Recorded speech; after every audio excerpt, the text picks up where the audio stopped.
Bonsoir à tous, merci d'être au rendez-vous pour une nouvelle édition sur Monaco Info. Alors que le chef de l'État français, Emmanuel Macron, a annoncé de nouvelles restrictions sur son territoire, la principauté s'apprête à dévoiler également de nouvelles mesures. Tout de suite, l'allocution de son Altesse Sérénissime, le prince Albert II.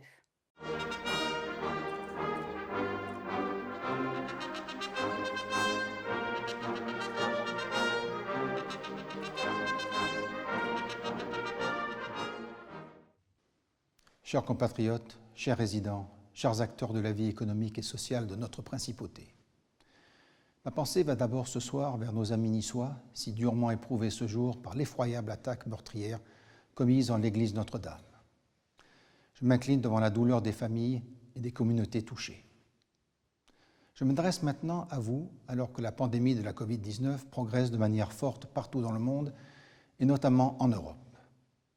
Si l'évolution du nombre de cas et des personnes hospitalisées n'est pas aussi importante à Monaco qu'aux alentours, la situation actuelle nécessite toutefois un renforcement des dispositions mises en œuvre pour réduire la progression de cette épidémie. J'ai donc décidé, en lien avec mon gouvernement, de renforcer notre dispositif selon les grandes lignes suivantes que mon ministre d'État vous détaillera demain. Un couvre-feu sera imposé le soir de 20h à 6h du matin. Je compte sur vous pour le respecter de façon scrupuleuse. L'activité économique sera globalement préservée avec toutefois un certain nombre de contraintes et de restrictions inévitables pour certains secteurs. Ainsi, les restaurants et les commerces demeureront ouverts avec certaines adaptations particulières. Par ailleurs, le télétravail sera encouragé tant dans le secteur privé que public. Les efforts de rigueur seront également sollicités du secteur culturel. L'ensemble du système scolaire et universitaire poursuivra ses activités dans le respect des normes de prévention. Comme vous pouvez le constater, l'option retenue n'est pas celle du confinement. J'en appelle à votre discipline et à votre sens de l'intérêt général pour respecter strictement les mesures qui vous seront détaillées par mon gouvernement afin de ne pas se trouver contraint de durcir davantage encore ce dispositif. L'ensemble de ces mesures prendra effet dans la nuit de samedi à dimanche, et ce pour une période d'1 mois. Je veux enfin à nouveau exprimer ma gratitude à mon gouvernement, au Conseil national, aux services sanitaires de l'État, au personnel du CHPG, à la Croix-Rouge monégasque, aux différents laboratoires d'analyse, tous soumis à une forte pression et qui remplissent leur mission avec dévouement et compétence.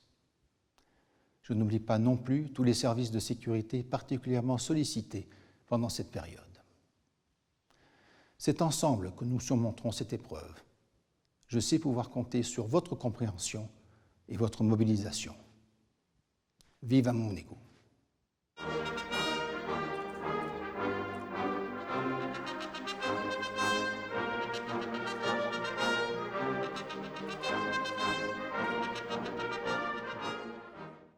Nous venons de l'entendre, renfort du dispositif mis en œuvre pour réduire la progression de l'épidémie de coronavirus. Le gouvernement princier détaillera d'ailleurs demain toutes les modalités lors d'une conférence de presse.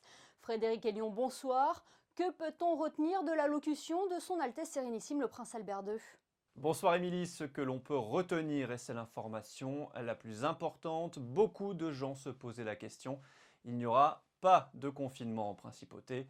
Un couvre-feu sera instauré de 20h à 6h du matin. Les commerces et restaurants restent ouverts avec certaines adaptations particulières afin de maintenir la vie économique et commerçante locale. Les établissements scolaires resteront également ouverts. L'ensemble de ces mesures prendra effet dans la nuit de samedi à dimanche et ce pour une durée d'1 mois. Merci Frédéric pour ce point complet. Comme je vous le disais, le gouvernement princier apportera demain plus de détails concernant ces mesures lors d'une conférence de presse. Nous y reviendrons dans notre édition de demain. Dans son allocution, le prince souverain a une pensée pour la commune voisine de Nice après l'attaque meurtrière survenue ce matin, Frédéric. Une attaque au couteau qui a eu lieu à l'intérieur et aux alentours de la basilique Notre-Dame de l'Assomption à Nice vers 9h ce matin. 3 personnes ont trouvé la mort, 2 femmes et un homme. L'auteur présumé des faits a été grièvement blessé par balle. Le parquet national antiterroriste a annoncé s'être saisi de l'enquête. ouverte pour assassinat et tentative d'assassinat en relation avec une entreprise terroriste. Une attaque qui a suscité de nombreuses réactions et témoignages de solidarité. Dans le reste de l'actualité, nous vous en parlions en titre. La France a pris de nouvelles mesures à prendre en considération, Frédéric. Oui, Émilie, sachez que pour tous les résidents monégasques qui souhaitent se rendre en France, une attestation avec un motif valable est obligatoire. Elle est téléchargeable sur le site du ministère de l'Intérieur français.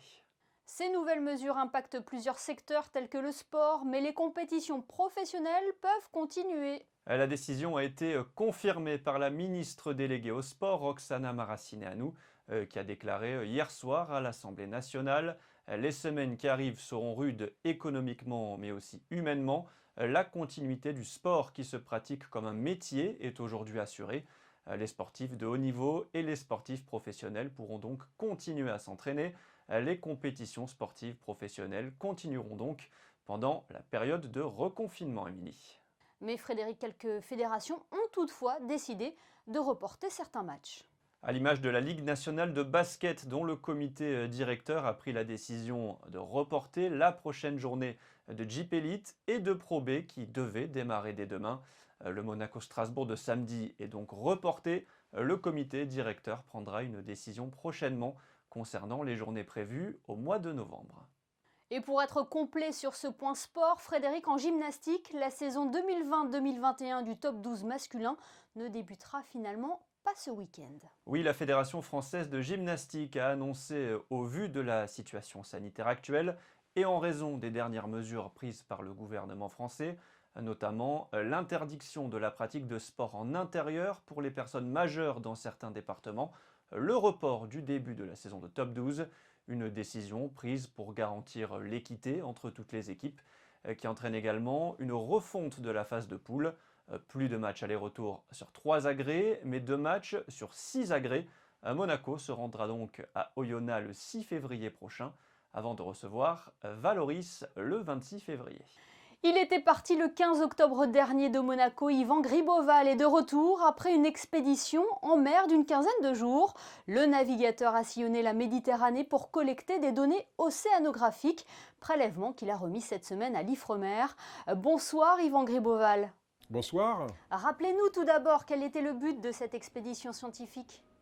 L'expédition océano-scientifique Contaminants Méditerranée 2020 consistait à aller collecter des échantillons d'eau de mer de surface pour les transmettre aux scientifiques de l'Ifremer, l'Institut français de recherche pour l'exploitation de la mer, afin d'étudier 2 paramètres très précis qui sont d'une part la densité de ce qu'on appelle les métaux traces et donc les traces qui existent à la surface de l'eau de métaux qui ne devraient pas y être. Donc en gros, on va parler simplement de la pollution. Et d'autre part, d'une part les traces, mais également la densité. Donc c'était sur un parcours Monaco, embouchure du Tibre, donc près de Rome et de l'aéroport de Fiumicino, Porto de Cervo en Sardaigne, puis Barcelone, puis la Seine-sur-Mer et maintenant Monaco, d'aller faire au total 9 stations, 9 étapes donc, où on a arrêté le bateau et on a collecté des échantillons de mer selon les procédures qu'avait mises en place l'Ifremer. Et vous avez également posé des balises sur certains axes. Ça c'est l'échec, on va dire, de notre expédition. J'étais un petit peu trop ambitieux car j'imaginais qu'on allait pouvoir s'arrêter seulement une heure par-ci par-là pour mettre ces fameux capteurs passifs. Et là, l'état de la mer ne le permettait pas. Donc j'y retournerai au printemps prochain avec plus de latitude dans le planning pour ne pas être contraint à revenir ou à faire quoi que ce soit. Donc c'est plutôt une opération, une expédition typiquement à faire au printemps ou à l'été quand la mer est vraiment très calme. Là, c'était pas possible. J'ai tenté, c'était périlleux et j'ai abandonné. Ce n'est que partie remise, comme vous l'avez dit. Partie remise, tout à fait, oui, parce que ici à Monaco, on sait bien, quand je me lance dans quelque chose, je ne lâche jamais. Donc j'y retournerai au printemps ou à l'été 2021, mais je le ferai de toute façon, car c'était une première scientifique, donc il n'est pas question qu'on renonce. Vous l'avez dit, les prélèvements ont été déposés à l'Ifremer, à la Seine-sur-Mer. Quand est-ce que l'on pourra avoir des pistes sur les résultats des examens qui vont être effectués ? Alors on va avoir 2 étapes. La première étape, on aura des premiers résultats, je pense en mars ou avril prochain. C'est-à-dire que là, on aura le résultat des analyses. Ensuite, il va se passer au moins 2 ans, comme toujours sur ce type de démarche avec vocation de publier, de faire une publication scientifique. C'est que les scientifiques sont obligés d'aller récupérer un grand nombre de tests, d'expériences, de collectes qui ont été faits par d'autres instituts pour pouvoir comparer et tirer les enseignements de ce que nous avons fait, nous, pendant 15 jours au mois d'octobre 2020. Donc on les a mis en contact, on a créé tout un réseau là au départ de Monaco avec les scientifiques à la fois d'Italie, d'Espagne, et on a réuni toute cette communauté grâce à notre scientifique maison, si je puis dire, l'INSECUND, et de telle manière qu'on va pouvoir véritablement comparer dès le mois de mars-avril prochain les résultats obtenus de nos échantillons avec ce que les autres instituts des autres pays ont eux-mêmes collecté ces 10 dernières années. Alors une expédition en faveur de l'environnement sur un catamaran, lui aussi respectueux de l'environnement. Oui, tout à fait. Hein, c'est la marque de fabrique, si je puis dire, de l'association océano-scientifique basée ici à Monaco au Yacht Club, qui est de collecter des données, donc d'aider les scientifiques à la voile, sans aucun rejet de CO2 ni déchets. C'est vraiment très très important d'agir sur l'étude de l'océan et surtout avec la vocation de le préserver en étant soi-même dans une démarche vertueuse. Yvan Griboval, on évoquait tout à l'heure éventuellement une prochaine mission au printemps. Vous avez déjà d'autres projets en tête ? Oui, je suis revenu convaincu que collecter des données physico-chimiques, bon, c'est intéressant, elles viennent renforcer les connaissances scientifiques, mais je crois qu'aujourd'hui, et ce qui se passe avec le coronavirus le met en évidence, je pense que chaque campagne océanographique doit avoir aujourd'hui vocation au bien-être de l'humanité. Et je souhaiterais donc mes prochaines expéditions, non seulement au printemps prochain, mais dans les 5 ans ou les 10 ans qui viennent, me consacrer à l'aide, l'assistance qu'on peut apporter aux scientifiques, à commencer par les scientifiques du Centre scientifique de Monaco qui travaillent depuis 60 ans sur l'étude du corail, car je pense que le corail recèle énormément d'atouts pour être transposé en faveur du bien-être de l'humanité, qu'il s'agisse de cosmétologie ou de produits pharmaceutiques. On a énormément à apprendre de l'océan par biomimétisme, et au lieu de se gaver de produits chimiques divers et variés, je pense qu'il faut vraiment aller chercher dans l'océan ce qu'il recèle de plus pur et de plus intéressant pour l'humanité, non pas de le piller, mais de le copier. C'est donc le biomimétisme, et donc de ce fait, c'est l'objectif que je me suis fixé pour ces 2, 3, 4, 5, 10 ans, autant que je puisse naviguer et faire ces grandes expéditions. Et nous serons avec plaisir à vos côtés pour suivre ces différentes aventures. Merci beaucoup Yvan Griboval d'avoir été avec nous ce soir. Merci de votre fidélité. Vous le savez, de nombreux chantiers sont en cours en principauté. Tout est mis en œuvre pour préserver la qualité de vie durant ces travaux. Plusieurs techniques sont employées. Exemple sur le chantier Testimonio 2 avec une machine conçue pour engendrer moins de bruit. Plus de détails dans ce reportage de Juliette Rappert.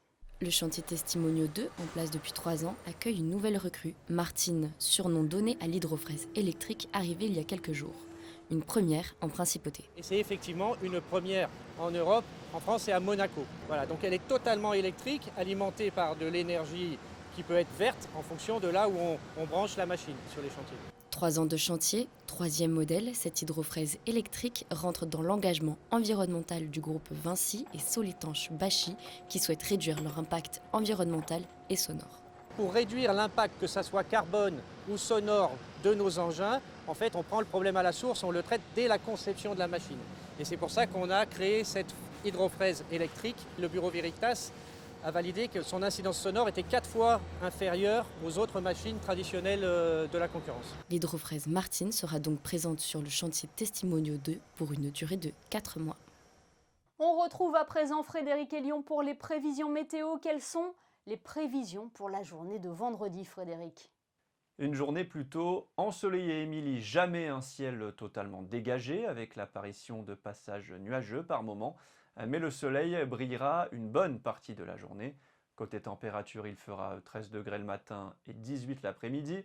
Le soleil se lèvera à 7h02 pour se coucher à 17h25. Vendredi 30 octobre, nous fêterons les bienvenus. Merci Frédéric et merci à vous de nous être fidèles chaque soir sur Monaco Info. Je vous rappelle le principal titre de cette édition.